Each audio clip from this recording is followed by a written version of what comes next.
নমস্কাৰ সকলোকে। আজিৰ ভিডিঅ'টো হ'ল এটা হেল্থ চেকআপৰ ওপৰত। আমাৰ বিদ্যালয়ৰ ছাত্ৰীসকলৰ বাবে এটা হিমগ্ল'বিন পৰীক্ষাৰ এটা কেম্প কৰা হৈছিলে। স্বাস্থ্য বিভাগৰ কৰ্মচাৰীসকল আহিছিল আৰু সিহঁতে ভয় কৰা বাবেই আমি দুগৰাকী শিক্ষয়িত্ৰীয়ে প্ৰথমে ব্লাড টেষ্ট কৰি সিহঁতক দেখাই দিছিলোঁ। কিন্তু ব্লাড টেষ্ট কৰি গম পালোঁ যে মোৰ হিমগ্ল'বিনৰ পৰিমাণটো খুবেই কম আছে। ইগৰাকী বাইদেউ মানে আমাৰ নাছৰিন বাইদেউৰ কিন্তু ঠিকেই আছে।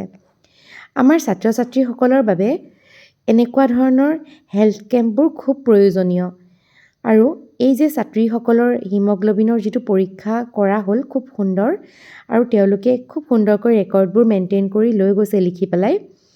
আহে প্ৰতি মাহত বুলি নকওঁ, 2-3 মাহৰ মূৰে মূৰে আমাৰ বিদ্যালয়ত হেল্থ চেকআপ হৈ থাকে আৰু তেওঁলোকে মেডিচিন কিছুমানো দি থৈ যায়, পেলুৰ ঔষধ, জ্বৰৰ ঔষধ, তেনেকৈ কাটা চিঙাৰ মেডিচিন দি যায় আৰু এনেকৈ আমাৰ ছাত্ৰ ছাত্ৰীসকলৰ ওজন পৰীক্ষা, উচ্চতা নিৰ্ণয় এনেকৈ কৰে। ধন্যবাদ। এই ভিডিঅ'টোৰ মাধ্যমেৰে মই তেওঁলোকক ধন্যবাদ জ্ঞাপন কৰিলোঁ। আজিলৈ আহিলোঁ।